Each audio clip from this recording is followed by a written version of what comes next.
Hi there. Ready for today's video? We have a story. I hope you enjoy this beautiful story. Let's go. September 17th. Priya and the plumber from Tech Insurance Company looked around at her flooded kitchen. She hadn't been to the house for weeks.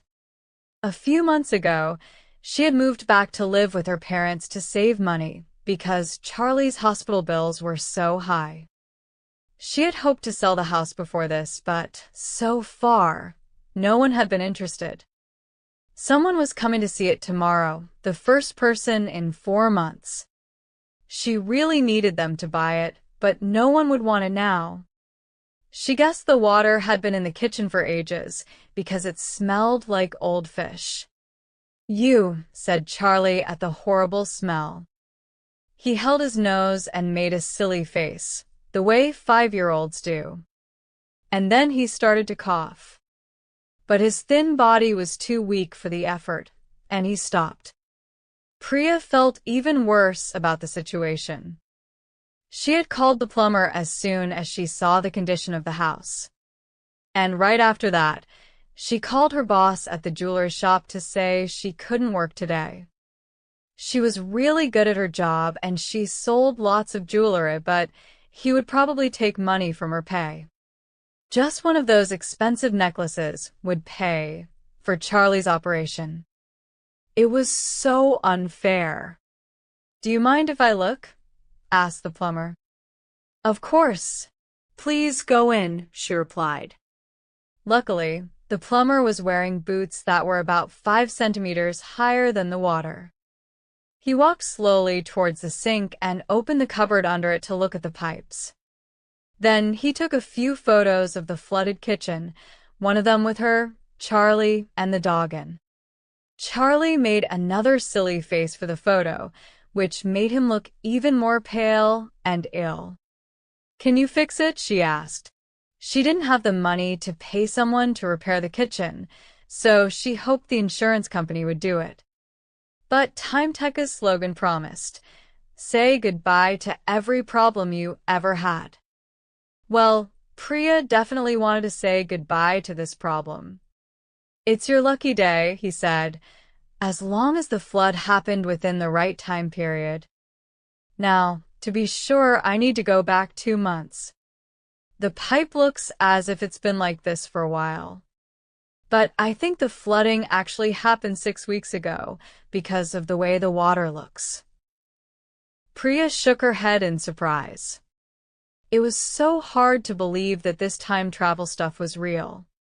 "Now, I just need to ask a few questions," he said. He had a pen and paper to make notes, not some complicated machine like you might expect a time traveler to have. "When did you sign up with Tech?" "August 15th, she said. Her heart sank the moment the words were out of her mouth. "Oh," he said, "that's only a month ago." "Oh no. Please don't say you can't fix it. I need to sell the house or I can't pay for Charlie's doctor and—" She began to cry. She couldn't stop herself. "I had to take the morning off work to come here today, and my boss isn't happy. Now he won't pay me for today, which is all I need. We really can't go back to a time before the customer signed up with Tech," he said, "because it's really hard to make them believe that in the future they're going to be a customer. We tried it a few times, but it always went badly." "Oh, I'm sure I'll believe you. I was thinking about signing up for a long time before I finally did it," she said. "Say goodbye to every problem you ever had, right?" "I certainly have a lot of problems." She tried to laugh, but instead, she was almost crying again. Charlie hugged her legs. Maybe the plumber felt sorry for her, or maybe he was just embarrassed, but he said, "You seem as if you're having a hard time, so, okay, I'll do this for you." He wrote down some more information, shaking his head. She knew that he was doing her a big favor. "I'll be back in about half an hour to make sure you're happy with the work, okay?" The plumber walked back to the road and disappeared into his van. It was a very ordinary van, and it didn't look like a time machine at all. The slogan, "Say goodbye to every problem you ever had," was painted on the side of the van. It had a next to some smaller writing underneath, but she couldn't read it from where she was. Obviously, they couldn't wait in the disgusting, flooded kitchen, so they sat outside. Charlie was too tired to run around the garden. Instead, he watched the dog trying to dig a hole next to the "for sale" sign. She went closer to the van and read the small writing under the slogan. Time Tech only solves problems involving objects. We cannot change situations that happen because of people and their actions. Ah, now she remembered. Time Tech had been in the news after 12 of their customers went to prison. Time Tech had now added next to the word "every" in their slogan. Just as she was looking at it, the van door opened. "All fixed," the plumber said, smiling. "Was I surprised to see you?" Priya asked. "Yes, at first, but that's why the photos are so useful. People always believe me when they see themselves in the pictures. You said you couldn't believe you were using Time Tech so soon after signing up." Let's see. Charlie jumped up and down with a new energy. Priya opened the house door and, just like Time Tech promised, her problem was solved. The kitchen was dry, tidy, and smelled normal. "Wow," said Charlie. Priya agreed. "It's as though the flood never happened," she said to the plumber. He laughed. "It didn't happen," he said. "I put your new pipe in on July 17th, and that solved the problem before it could happen. It would be more accurate to say the flood unhappened. But don't think about it too much. Time travel is confusing." Priya shook her head. She couldn't believe what had just happened or unhappened. July 17th. 2 months earlier, Priya was also shaking her head, and she also couldn't believe what had just happened. In one way, of course, nothing extraordinary had happened. A plumber had fixed a pipe in a few minutes. Except the pipe wasn't broken yet, and the plumber had come from the future.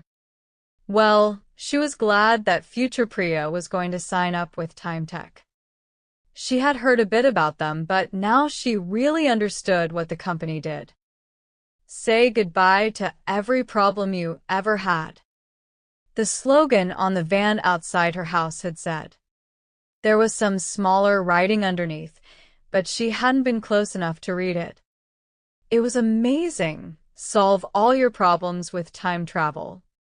She hadn't believed the plumber was telling the truth at first. But when he showed her the photo from the future, she knew it was true. The photo showed Charlie looking so pale and thin. It broke her heart to see how much worse her little boy would get in the next 2 months. I've certainly got a lot of problems, she thought. The biggest was money, of course. Since Charlie had got ill, she had spent all her money on doctors and medicine. But he still needed an operation, and if he didn't get it, she didn't want to think about it. She had very little time, and she needed money, a lot of it. Until today, she thought selling the house and moving in with her parents was the only way to get enough money to make Charlie better. But now, thanks to Time Tech, she had a better idea. She knew stealing was wrong. Time travel didn't change that. But my boss is horrible to me, she thought. And anyway, he's so rich he won't notice if a couple of £100,000 necklaces disappear. And if I do get caught, well, Time Tech will make it unhappen and get me out of prison.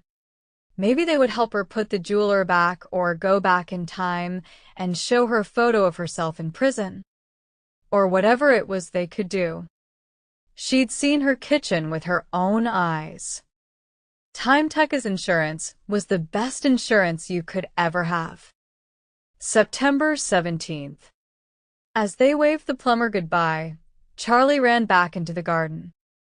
He played with the dog, who had found a ball in the kitchen. "Where's the for sale sign gone, Mum?" he asked. "Did the plumber take it away?" "Something like that," said Priya. She smiled as she watched him running around. His legs were strong, and his little fat face was pink.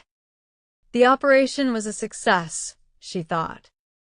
Her old worries were gone, but now that she had read the small writing on the Timetuck van, she had a new fear, that any moment the police would come and she would be the 13th person in prison. Timetuck couldn't solve every problem. She had been crazy to imagine they could. So far, it seemed as if her boss hadn't noticed the missing necklaces. She hoped her luck would last. This story written by Nicola Prentice.